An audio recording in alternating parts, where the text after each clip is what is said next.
You know, sometimes the biggest battles aren't fought in courtrooms or on battlefields. They are fought quietly, in the sterile, expensive air of a family mansion, against people who wear grief like a custom-made suit. That's where we find Laura Sterling. 6 months. It had been 6 months since the whole world stopped spinning for her. 6 months since Arthur Sterling, the man who built the Sterling media empire from a single small-town newspaper into a global powerhouse, was lost to the cold Atlantic water off the coast of Maine. The official report called it a tragic accident, a sudden squall, a rogue wave, a failure of the automatic pilot system on his beloved yacht, the Legacy. But accidents, Laura had learned, were often just stories people told to cover up the messier truth. The Sterling estate in Greenwich, Connecticut, was a monument to old money and careful ambition. Think sweeping lawns, marble columns, and silence so profound it felt like the house itself was holding its breath. Laura hated coming back here now. Every antique clock, every velvet drape, felt like a judgment. Her mother, Victoria Sterling, was handling the widowhood with the kind of poise that suggested she had rehearsed it. Victoria was beautiful, sharp, and utterly impenetrable. She hosted the appropriate memorial events. She wore the correct shade of somber gray, and she spoke about Arthur in hushed, reverent tones. But Laura watched her closely. There was a dryness in Victoria's eyes, a lack of the raw, tearing pain that Laura felt every morning. And then there was Trent Harrison. Trent had been Arthur's trusted advisor for the last 5 years, a phrase that always made Laura's teeth ache. He was younger than Arthur by 20 years, slick, charming in a way that felt manufactured, and he had an uncanny knack for being wherever Victoria was. Since Arthur's death, Trent had moved into the vacuum with alarming speed. He wasn't just advising Victoria, he was running the show. He was sitting at Arthur's desk, taking Arthur's calls, and, worst of all, he was subtly rearranging the furniture in Arthur's life, making himself permanent. The tension in the air was thick enough to cut with a butter knife, but in high society, you don't scream, you wait for the legal documents to do the screaming for you. The day of the formal reading of the will arrived like a death sentence delivered by courier. They gathered in the wood-paneled library. The lawyer, Mr. Hastings, a man who had represented the Sterling family since Laura was in high school, looked profoundly uncomfortable. As you know, Mr. Hastings began, fiddling with his reading glasses. Mr. Sterling executed a new last will and testament just 3 weeks before his unfortunate passing. Laura felt a cold knot tighten in her stomach. 3 weeks? Arthur had been sailing the Legacy for months, meticulously planning his route. Why a new will, signed in haste, just before setting sail? The reading itself was a masterclass in obfuscation. The Sterling Media Corporation, the jewel in the family crown, was a complex beast involving trusts, foundations, and non-voting shares. But the simple truth was laid bare. The bulk of the liquid assets and the controlling interest in the Sterling Family Foundation, the entity that held the crucial majority voting shares, were now firmly in Victoria's hands. And the disposition of the foundation's leadership, Mr. Hastings continued, clearing his throat nervously, is directed by the accompanying codicil. Mrs. Sterling will serve as chairwoman, and Mr. Trent Harrison has been appointed chief operating trustee, effective immediately. Laura didn't move. She didn't gasp. She just looked across the mahogany table at her mother. Victoria gave her a small, tight, sympathetic smile, the kind of smile you give a child whose favorite toy you've just taken away. Trent, sitting next to Victoria, didn't even bother to hide his smugness. He merely nodded, as if accepting a well-deserved honor. The inheritance was supposed to be hers, or at least split equally. Arthur had always told her, "Laura, you have the brains, you have the backbone. This company is your future."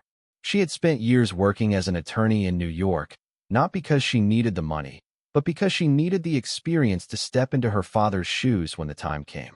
"Mr. Hastings," Laura's voice was low, steady, and dangerously calm. "Could you clarify the timing on the execution of this particular document?" "Certainly, Miss Sterling. It was signed on October 12th at the offices of Sterling Media downtown. And the previous will?" "The previous will, dated 5 years ago, was properly revoked upon the signing of this new document." "I see. And who were the witnesses to the signing on October 12th? "Myself and my associate, Mr. Davies." "And was the late Mr. Sterling in good health and sound mind at the time?" Mr. Hastings shifted his weight. He was certainly present. He was, however, quite rushed. He was preparing to leave for the docks. Rushed. That was the first red flag. Arthur Sterling never rushed major legal decisions. He measured every word, every consequence. I would like copies of every single document, Laura stated, pushing back her chair. The will, the codicil, the revocation of the previous will, and all supporting affidavits. I want the whole file. Victoria finally spoke, her tone dripping with concerned maternal syrup. Laura, darling, why complicate things? Your father's wishes are quite clear. You have been left a very generous portfolio of non-voting shares and liquid assets. More than enough to live comfortably for 5 lifetimes. It's not about comfort, Mother. It's about clarity. My father always valued transparency. I want to see the paperwork. Trent leaned forward, resting his elbows on the table, trying to project authority. Laura, the transfer of control has already begun. Disrupting the process now would be disrespectful to your father's memory and damaging to the stock price. Laura turned her gaze to Trent. Her eyes, usually warm and direct, were now glacial. Mr. Harrison, my father's memory is exactly what I intend to protect. And I assure you, my respect for him is far greater than my respect for either your position or your opinion. The meeting ended abruptly. Laura left the library clutching the thick folder of documents. She didn't go to her old room. She went straight back to her small apartment in the city. This wasn't a family dispute anymore. This was a hostile takeover, and she was going to treat it like a corporate investigation. The first thing she did was call a friend, David Chun, a forensic document specialist she knew from her days working corporate fraud in Manhattan. David, I need you to look at a signature. A very important one. I need to know if it's real, and if it was signed under duress. Laura, you okay? This sounds heavy. It is. It's my father's will. They claim he signed it 3 weeks before he died. I don't believe it. The papers arrived at David's office the next morning. While David worked on the handwriting analysis, Laura started digging into the public records surrounding the October 12th signing. The first step was to find the original will, the one Arthur kept in his private vault downtown. Victoria had claimed that Arthur destroyed it when he signed the new one. But Arthur was a meticulous man. He kept copies of everything, even the documents he revoked. Laura knew the Sterling Media headquarters like the back of her hand, but access was now the problem. Trent had tightened security. Luckily, she knew the weak points. She needed an inside source, someone loyal to Arthur, not to Victoria's new regime. She thought of Mrs. Henderson. Eleanor Henderson was Arthur's executive assistant for 30 years. She was the gatekeeper, the memory bank, the true secret keeper of the Sterling dynasty. But shortly after Arthur's death, Victoria had retired Mrs. Henderson with a generous, but sudden, golden parachute. Laura drove out to Mrs. Henderson's modest house in upstate New York. It was a stark contrast to the Sterling mansion, cozy, cluttered, and smelling faintly of lilac and fresh-baked bread.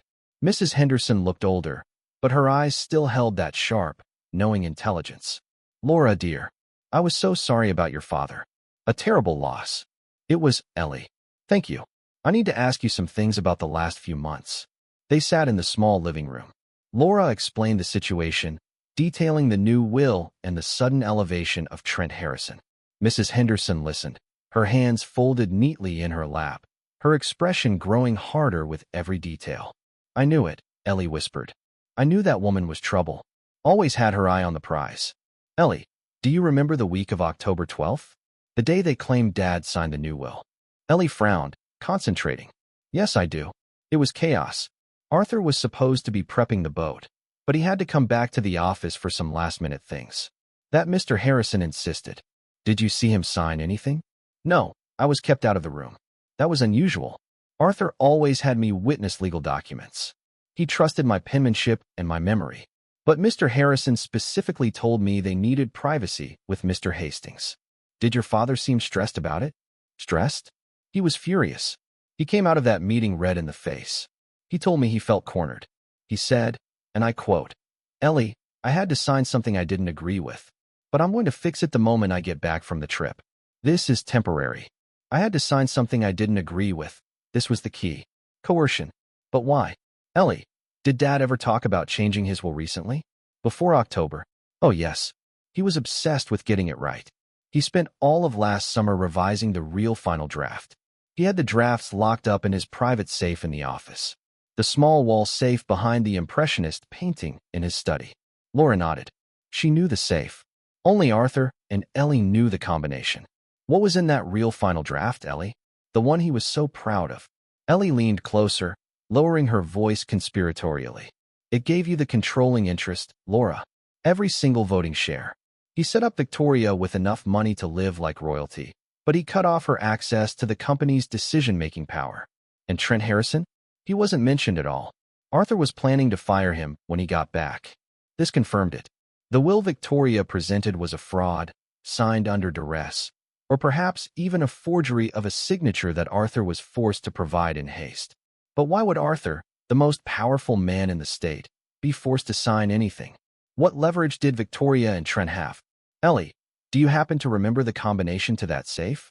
Ellie smiled, a glimmer of her old, loyal self returning.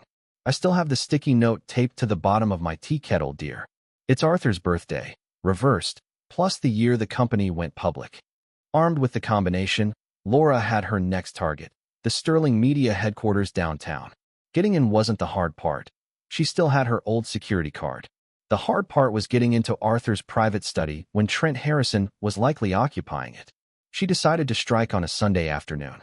Corporate security was minimal, and Trent was usually at the Greenwich house, charming her mother. Laura dressed in dark clothes, looking more like an undercover operative than a grieving heiress. She took the express elevator up to the 40th floor. The study was silent, dark, and smelled faintly of expensive cigar smoke, a smell Trent had clearly adopted to emulate Arthur. The Impressionist painting, a Monet knockoff that Arthur hated but Victoria loved, was heavy. She carefully lifted it off the wall. There was the small, steel safe. Her heart hammered against her ribs as she punched in the numbers Ellie had given her. Asterisk click, click, click. Asterisk the tumbler turned, and the heavy door opened with a soft hiss. Inside, it wasn't just documents. There was a stack of old letters, a few family photos, and 3 thick, red envelopes marked Final Will, Draft 5. Laura pulled them out, her hands trembling. She also noticed a slim, leather-bound journal tucked beneath the envelopes. She ignored the journal for a moment, ripping open the envelope to confirm what Ellie had said. Sure enough, Draft 5, dated August 15th, stated clearly that control of Sterling Media was to be transferred directly to Laura upon Arthur's death, with strict clauses preventing the sale of the company for 20 years. This was the truth. This was what Arthur wanted. The document Victoria had presented was a lie, but proving coercion was difficult. Proving forgery was better, but David hadn't finished his analysis.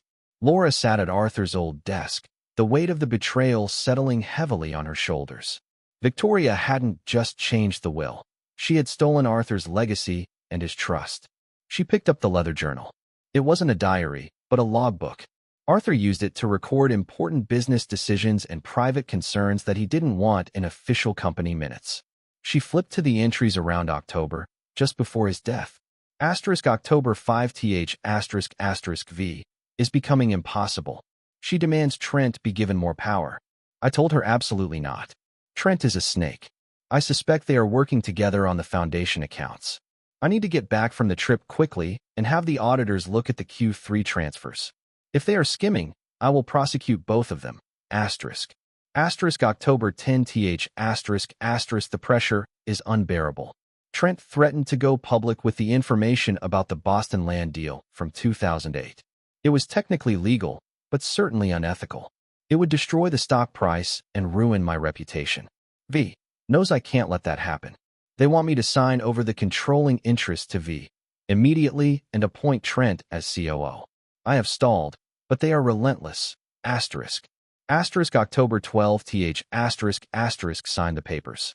I feel sick. I had no choice. They have me over a barrel. I will revoke this the moment I return. I have left the true will, Draft 5, with Ellie's combination. They don't know about the safe. I must get out of here before they try something else. I am worried about the boat. I specifically told the yard crew to check the wiring on the autopilot system 3 times, but Trent kept interfering with the maintenance schedule this week, claiming cost cutting. I feel like I'm being watched. Asterisk. Laura stopped breathing. Her hands were clammy. This wasn't just about money or reputation. This was about fear. Arthur was afraid of them. She read the final entry, dated October 13th, the day he set sail. October 13th, I'm leaving now. I've checked the fuel lines myself. I told the captain to double-check the stabilizer linkage. I have a bad feeling. If anything happens to me on this trip, the truth is in the safe. Victoria and Trent know I won't let them have the company. They are desperate. Be careful, Laura. Tears finally welled up in Laura's eyes, but they weren't tears of grief anymore. They were tears of white-hot, righteous rage. The official report said automatic pilot system failure due to a sudden squall. But Arthur's entry suggested Trent had been interfering with maintenance protocols just days before. Laura slid the journal into her briefcase. She didn't just have proof of fraud and coercion now. She had motive, and she had a strong suspicion of criminal negligence, or something far worse. She left the office, her spine rigid. The inheritance money suddenly meant nothing. It was tainted. It was blood money. When she got back to her apartment, she immediately called David Chun. David, forget the handwriting analysis for a second. I need you to find every piece of documentation related to the maintenance log of the legacy for the month of October. Specifically, who was scheduled to work on the autopilot and the stabilizer system, and who signed off on the final safety checklist. That's going to be tricky, Laura. The yacht was registered under a private LLC. Those records are usually sealed. I don't care. Use every resource you have. Subpoena, private investigator, whatever. I need names, dates, and sign-offs. I need to know if Trent Harrison or anyone associated with him was near that boat right before my father left. Over the next 2 weeks, Laura operated in a state of hyper-focus. She continued to act the part of the dutiful, grieving daughter when necessary, attending pointless board meetings where Trent spoke authoritatively about the future of Sterling Media. She smiled, she nodded, she looked bored. All the while, she was building a case that would shatter their world. David came back with the first piece of hard evidence regarding the accident. Laura, this is interesting. The maintenance logs are a mess. The official report says the autopilot failed due to a surge, but the log shows that the system was replaced entirely just 2 weeks before the trip. Replaced? What? The prior system, a 3-year-old high-end model, was signed off as defective, replaced with a refurbished unit. But here's the kicker. The service company that did the replacement, Maritime Solutions, isn't a certified vendor. They're a shell company registered in Delaware, specializing in liquidation. And guess who the listed owner of Maritime Solutions is? Laura didn't need to hear the answer, but David delivered it anyway. A holding company managed by Trent Harrison. The refurbished unit, installed by Trent's shell company, failed, leading to Arthur's death. This wasn't just negligence. This was deliberate cost-cutting that led to a fatal outcome, possibly orchestrated to look like a random failure. Laura felt a wave of nausea, but her resolve hardened. Her mother and Trent didn't just steal the company. They manipulated the circumstances that killed Arthur. She realized the coercion on the will wasn't just about reputation. It was a distraction. They needed the will signed before the accident, so that when the boat went down, the transfer of power would be instantaneous and irreversible. She now had 2 separate crimes: financial fraud, the coerced will, and manslaughter/criminal negligence, the faulty boat maintenance. The time for quiet investigation was over. She had to decide what to do with the mountain of evidence she possessed. She could walk into the district attorney's office, present the facts, and initiate a long, drawn-out criminal investigation. That would certainly get the money back eventually, and maybe put Trent and Victoria behind bars. Or she could choose a different path. A path that would ensure not just justice, but total, irreparable ruin. The Sterling name, the reputation, the legacy her father had spent a lifetime building, was a fragile, glittering thing. If she went public with this, the company wouldn't just suffer a dip in the stock market. It would collapse under the weight of the scandal. The family dynasty would end. The vast network of political and social influence they wielded would evaporate overnight. It was a terrible choice. She could save the company, or she could expose the truth in the most devastating way possible. Laura sat in her office, looking out at the skyline of Manhattan, the city Arthur had conquered. She thought about his journal entry. Be careful, Laura. She pulled out the will Victoria had presented. The the forged document that gave her millions, but took away her father's honor. She thought about the look on Trent's face, that predatory confidence. She thought about her mother's cold, calculated betrayal.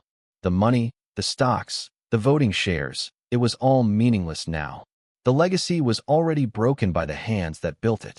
Her duty was not to protect the brand name. Her duty was to protect the memory of the man she loved.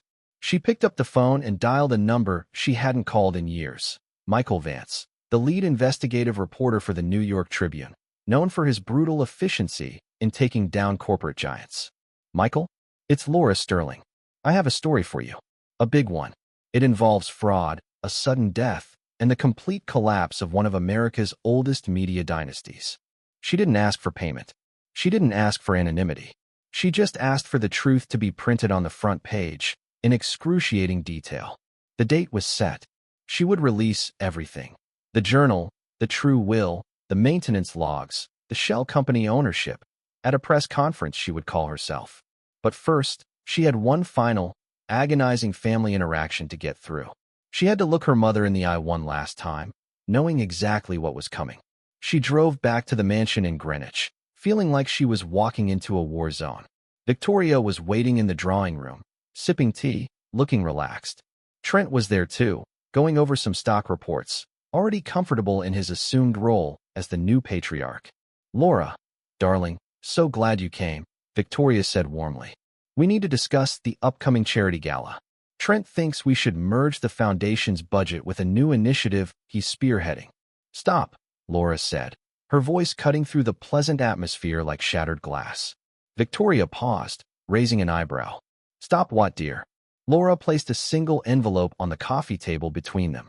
It was a formal document, a certified letter from her attorneys. "I am formally refusing the terms of the will dated October 12th, Laura announced, watching their faces. "I refuse the inheritance, the non-voting shares, and the liquid assets. I want nothing from you." Victoria laughed, a high, brittle sound. "Don't be ridiculous, Laura. You can't just refuse millions. What is this, some dramatic protest?" "It's not a protest, Mother. It's a repudiation. The will is fraudulent, signed under duress, and I will be challenging its validity in court." Trent finally looked up from his papers, his face turning hard. "You have no basis for that claim, Laura. We have witnesses, and the document is notarized." "I have my father's journal," Laura countered simply. "And I have the true final will he drafted, locked away in his private safe." The color drained instantly from Victoria's face. Trent's jaw clenched. They had assumed the safe was empty, or that they had found everything. The silence was deafening, broken only by the ticking of the antique clock. "You won't use that," Victoria hissed, her composure finally cracking. "That journal is private. It's just the ramblings of a stressed old man. It's proof of coercion, Mother. But that's just the financial fraud. We need to talk about the boat, don't we, Trent?" Trent leaned back slowly, his eyes narrowing, calculating his escape route. "I don't know what you're implying." "I'm implying that the refurbished autopilot installed by your shell company, Maritime Solutions, was faulty. I'm implying that you interfered with the safety maintenance schedule, as noted in my father's own hand. I'm implying that you created the circumstances that led to his death, so that this fraudulent will would take effect." Victoria sprang to her feet, her hands trembling. "You listen to me, Laura. You stop this right now. You are playing with fire. You are attacking your own family. You stop being my family the moment you put money ahead of his life," Laura said, standing tall. "And I'm not playing with fire, Mother. I'm striking a match. If you go public with this," Trent warned, his voice low and menacing, "you will destroy the company. Your father's legacy will be ruined. Everything he worked for will vanish. Are you willing to do that, just for spite?" Laura looked him dead in the eye, then turned her gaze to her mother, whose face was a mask of terror and malice. "The legacy is already ruined, Trent. You just haven't seen the headlines yet." She turned and walked out, leaving the millions on the table. The next day, she would hold her press conference, and the world would know the truth about the Sterling dynasty. The money could wait. Justice and ruin could not. She walked out, leaving the millions on the table. The silence she left behind in the drawing room wasn't just silence. It was a vacuum of white-hot terror. Victoria and Trent didn't move for a long moment. They were frozen, not by shock, but by the sudden, terrifying realization that Laura hadn't just sued them. She had declared war. A war where the prize wasn't money, but their freedom and their entire social standing. Trent was the first to react, scrambling for his phone. "She's bluffing," he snapped, but his voice was tight. "She can't release the journal. That's private property, hearsay. We can get an injunction." Victoria, however, knew her daughter better. She knew Arthur's meticulousness. She looked down at the coffee table where the certified refusal letter lay, and her composure utterly dissolved. "The boat," Victoria whispered, her eyes wide. "She knows about the boat.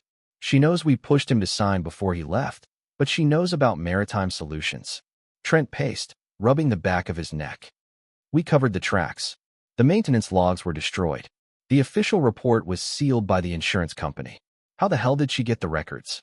"It doesn't matter how," Victoria shrieked, finally dropping the facade of the grieving widow. "If that journal is public, everything is over. The board will demand immediate resignations. The district attorney will be here before morning. You need to stop her, Trent." But Laura was already gone, driving back toward the city where the real power brokers lived. She ignored the rapid-fire texts from Victoria, a desperate mix of threats. "You will regret this. And please, think of your father's name." She was meeting Michael Vance, the investigative reporter, in a discreet office above a pizza place in Midtown. It was far from the polished marble of sterling media, and that suited Laura just fine. Michael Vance was exactly what you expected: sharp-eyed, cynical, and utterly focused. He had a reputation for smelling blood in the water. "You understand what you're doing, Laura?" Michael asked, leaning back in his chair, taking a slow sip of black coffee. "This isn't just a divorce settlement or a civil suit. You hand this over, and you are guaranteeing the total, nuclear destruction of sterling media. It will be a criminal prosecution, a financial collapse, and a social scandal that makes the last 3 decades of celebrity gossip look like a church picnic." Laura placed the leather journal on the desk. Next to it, she laid the 2 wills, the true draft from August and the fraudulent one from October, and the thick file containing David Chin's forensic report detailing the shell company, Maritime Solutions, and the faulty autopilot replacement. "I understand completely, Michael," Laura said, her voice steady. "My father's legacy wasn't the buildings or the stock price. It was the truth. They murdered him, Michael. Maybe not with a gun, but with calculated, criminal negligence orchestrated to benefit their greed. I can't protect the company that killed him." Michael picked up the journal, his professional detachment momentarily slipping as he read Arthur Sterling's frantic final entries. He read the part about feeling cornered, about the signing under duress, and the final, chilling fear about the cost-cutting on the yacht's maintenance. "This is dynamite," Michael breathed. "We run the full story on the front page tomorrow, above the fold. Headline: Sterling heiress refuses millions, accuses mother and advisor of manslaughter in yacht death." They spent the next few hours meticulously organizing the evidence. Michael assigned a team of lawyers to vet the documents and ensure the Tribune was protected from immediate libel suits, though Laura knew the evidence was irrefutable. She wasn't just going to leak the story. She was going to stand up and deliver it herself at the press conference scheduled for 10 a.m. the next morning. When she finally left the office, the city was quiet, but Laura felt the electric hum of the impending storm. She knew that across town, Victoria and Trent were desperately tearing apart their lives, trying to find a hole in her armor. The next morning, the small, rented conference room in a downtown hotel was packed, not just with the usual media crowd, but with financial reporters, legal analysts, and cameras from every major network. The rumor mill had been working overtime since Laura's dramatic refusal of the inheritance the previous afternoon. Laura walked to the podium. She wore a simple, dark suit, no jewelry, no excess. She looked exactly like the corporate lawyer she was, ready to present a case. She gripped the edges of the podium, and for a split second, she thought of her father, always so commanding on stage. "Thank you all for coming," Laura began, her voice amplified by the microphone, carrying the weight of the Sterling name for one final, devastating moment. She didn't start with emotions. She started with facts, the way Arthur always taught her. 6 months ago, my father, Arthur Sterling, died in what was officially termed a tragic boating accident off the coast of Maine. Today, I am here to tell you that the official report is a lie. A gasp rippled through the room. Cameras flashed wildly. The tragedy began 3 weeks before his death, when my father was coerced into signing a new last will and testament. This document, which radically altered the succession plan of Sterling Media, transferred controlling interest and liquid assets to my mother, Victoria Sterling, and appointed her advisor, Mr. Trent Harrison, as chief operating trustee of the Sterling Foundation. She held up the original, true will. This is the document my father intended to sign, Draft 5, dated August 15th, which names me as the sole successor and explicitly cuts Victoria and Mr. Harrison out of all decision-making roles. Then came the proof of coercion. She held up the leather-bound journal. This is my father's private logbook. In it, he details the immense pressure applied by Victoria Sterling and Trent Harrison, who threatened to expose damaging but legal information about an old land deal, thereby ruining his reputation and the company's stock price, unless he signed over control. She read the entry from October 12th, her voice cracking slightly, but holding firm. Asterisk, signed the papers. I feel sick. I had no choice. They have me over a barrel. I will revoke this the moment I return. Asterisk. The reporters were scribbling furiously, but Laura knew the financial fraud was only the appetizer. The coercion was merely the cover story, she continued, looking directly into the nearest camera. The actual plot was far more sinister. They needed the will signed before the trip because they were planning to ensure he wouldn't return to revoke it. She paused, letting the implications sink in.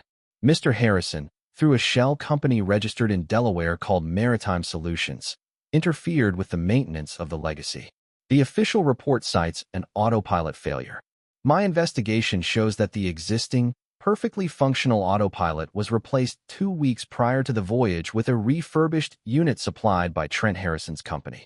This unit failed catastrophically in a moderate squall. She laid out the maintenance logs, highlighted, showing the sign-offs and the connection to Trent's holding company. This was not an accident.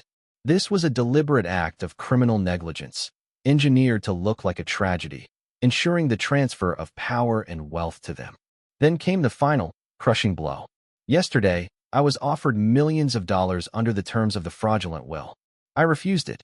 I refused to benefit from a crime, and I refuse to protect the name that they have stained. I am handing over all of this evidence, the journal, the wills, the forensic documents, and the maintenance logs, to the district attorney's office, effective immediately. I also call on the Securities and Exchange Commission to halt all trading of Sterling Media stock until a full investigation into insider trading and corporate fraud is complete. She stepped back from the podium. The room erupted into chaos. Reporters were shouting questions, pushing to get closer to the stack of evidence. Miss Sterling, will you be pressing criminal charges against your mother? Miss Sterling, what is the immediate financial impact on Sterling Media? Is this a murder investigation now? Laura simply nodded to a representative from the DA's office who was waiting in the back, confirming the legal action was underway, and then she was ushered out of the room by security. The collapse was instantaneous and brutal. By 11 a.m., the news was dominating every channel. The New York Tribune had already published a digital edition with the headline, Sterling Dynasty Implodes. Heiress accuses mother, advisor of plotting fatal accident. The stock market reacted with a violence few had ever witnessed. Sterling Media, once a bastion of stability, went into freefall. Trading was halted multiple times in the first hour. When the market closed, the stock was down over 60%, wiping out billions in market capitalization. The company was hemorrhaging value, not just because of the fraud allegations, but because the public trust, the foundation of any media empire, had been obliterated. Laura sat in David Chen's office, watching the financial news tickers scroll across the screen. David looked stunned. Laura, you didn't just expose them. You detonated the entire corporation. This is going to wipe out thousands of jobs. It's awful, David, I know, Laura replied, feeling the heavy weight of collective destruction. But the rot was at the top. If I had tried to save the company quietly through a civil suit, Victoria and Trent would have used the company's resources to bury me.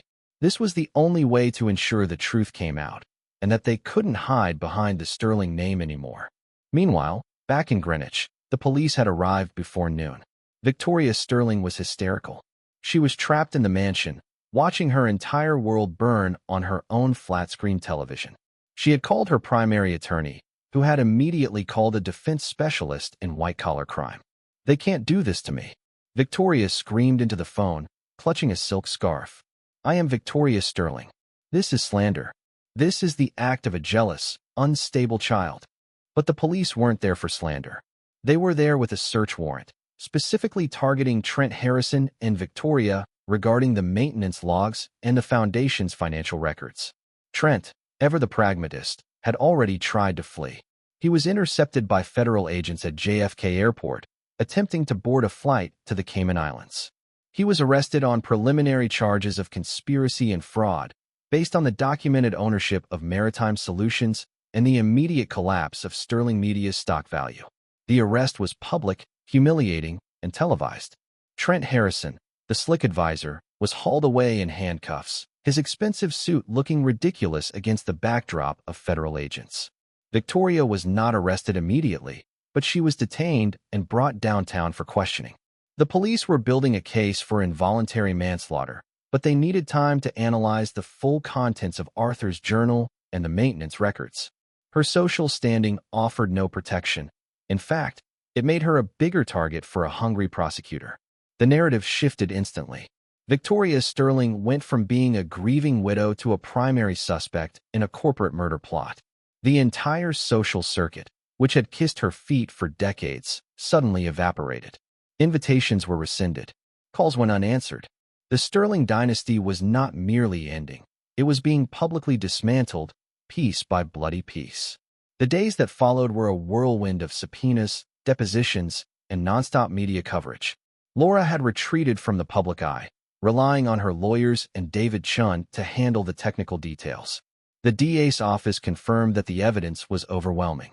The journal, coupled with the paper trail linking Trent directly to the faulty yacht repairs, provided the motive and the means.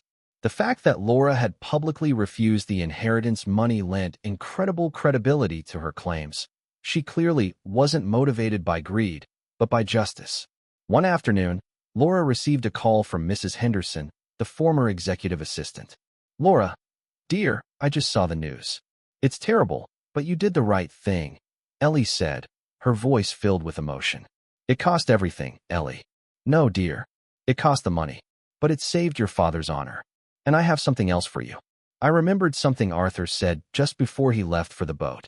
Ellie explained that Arthur, paranoid about the forced will, had opened a secret, small safety deposit box at a local, small-town bank near the docks in Maine. Not the major bank the family always used. He told me, "Ellie, if I don't come back, tell Laura to check the small vault." I left her a final, personal message. Something they can't touch. Laura immediately flew to Maine. She found the modest bank and, using her father's death certificate and the code Ellie provided, she accessed the box. Inside, there was no money, no stock certificates. There was a single, small digital voice recorder. Laura took it back to her hotel room and pressed play. Arthur's voice, warm and familiar, filled the quiet room. "Laura, if you are listening to this, it means I didn't make it back. I know why. I know who is responsible. Victoria and Trent have lost their minds to greed. They forced my hand on the will, but they will never have the company. They will try to tell you that I was unstable, that I was confused. Don't believe them." His voice grew firmer. "Laura, I want you to know that the company is nothing without integrity. If you have to choose between saving the Sterling name and exposing their crimes, choose the truth. Let the name burn. Build something new on the ashes, if you wish, but never compromise. This whole thing, this empire, it was always meant for you. Don't waste your life fighting for money. Fight for what is right." He paused, and Laura could hear the sound of the ocean wind in the background. "I love you, my daughter. Be brave." Click. Tears streamed down Laura's face. This was the final absolution. This was the true legacy, not the billions, but the mandate for moral courage. She realized she had done exactly what her father had asked. She let the name burn.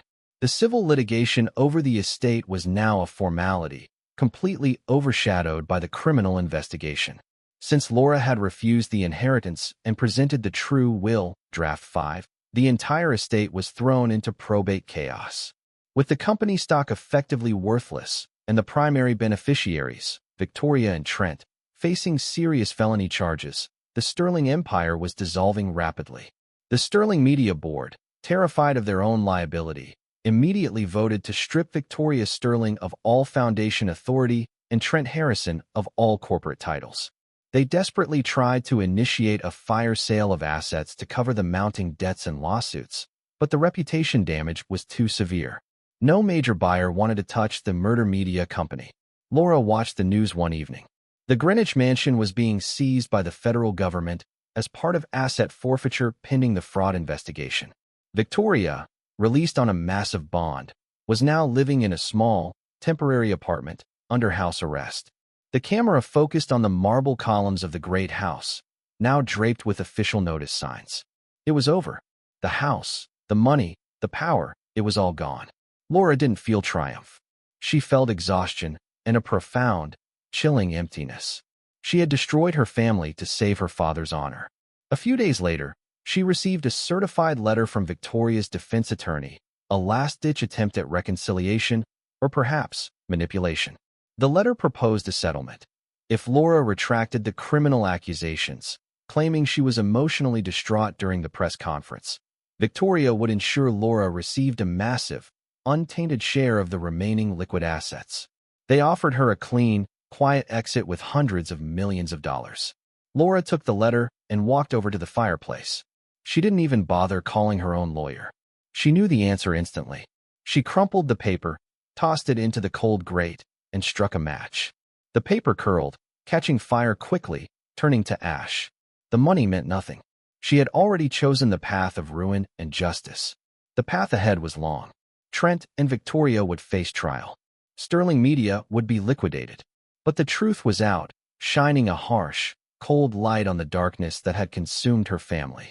Laura had lost her father, her mother, and her inheritance, but she had kept her soul. Now, she just had to figure out what to do with the ashes.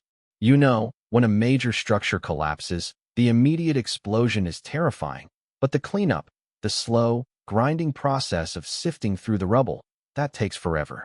That's what happened to the Sterling dynasty. The fire Laura struck was nuclear. The press conference wasn't just a news story, it was a societal event. For months, the Sterling name was synonymous with betrayal and corporate malfeasance. The headlines didn't fade. They just got longer. Trent Harrison indicted on federal fraud and conspiracy charges. Victoria Sterling faces manslaughter charges in yacht death plot. The trials, when they finally arrived, were a circus. Trent Harrison went first. He was the easier target, the greasy corporate climber.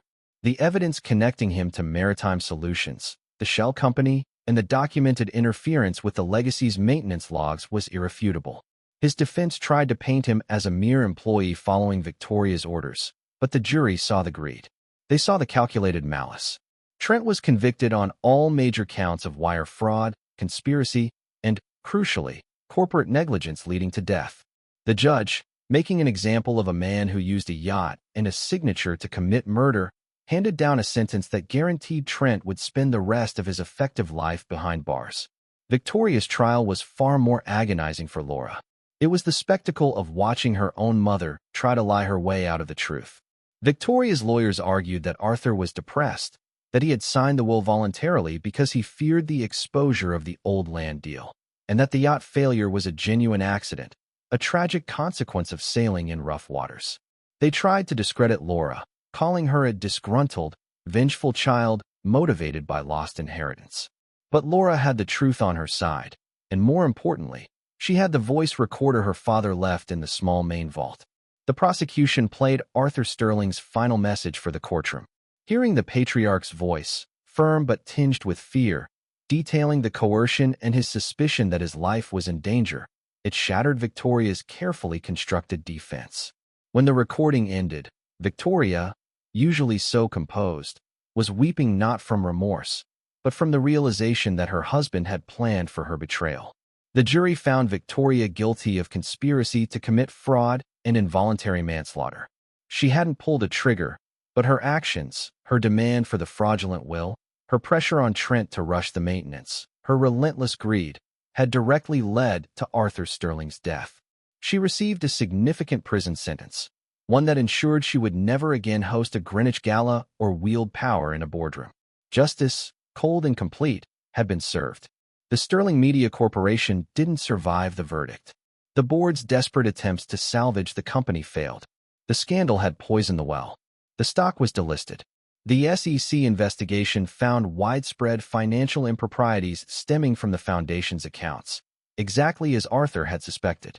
The company was forced into Chapter 7 liquidation, meaning its assets, the printing presses, the real estate, the vast digital archives, the very name, were sold off piece by piece to satisfy creditors and mounting legal claims. The Greenwich Mansion, the monument to old money and ambition, was sold at auction for pennies on the dollar to a foreign tech billionaire who reportedly planned to tear it down and build something modern. The symbol of the Sterling dynasty was literally erased. Laura watched the news coverage of the demolition. A large wrecking ball swung into the marble columns her father had been so proud of. She felt a pang, not of regret for the money, but for the loss of the idea of the family she thought she had. She had chosen ruin, and ruin had come. After the dust settled, Laura was left with almost nothing from the Sterling estate. She had refused the fraudulent inheritance, and the remaining assets from the true estate were tied up for years in complex liquidation proceedings, most of which would go to company creditors and tax penalties. She didn't even care. The money was tainted. She sold her apartment in Manhattan and moved into a much smaller, quieter place in Brooklyn. She didn't need the marble columns or the velvet drapes anymore. She needed simplicity. She realized her father had left her the one thing they couldn't seize, her education and her integrity. Laura didn't go back to corporate law. Instead, she took the skills she had honed investigating corporate fraud and leveraged them for a new purpose. She opened a specialized, nonprofit legal firm dedicated to exposing white-collar crime and corporate negligence that led to public harm.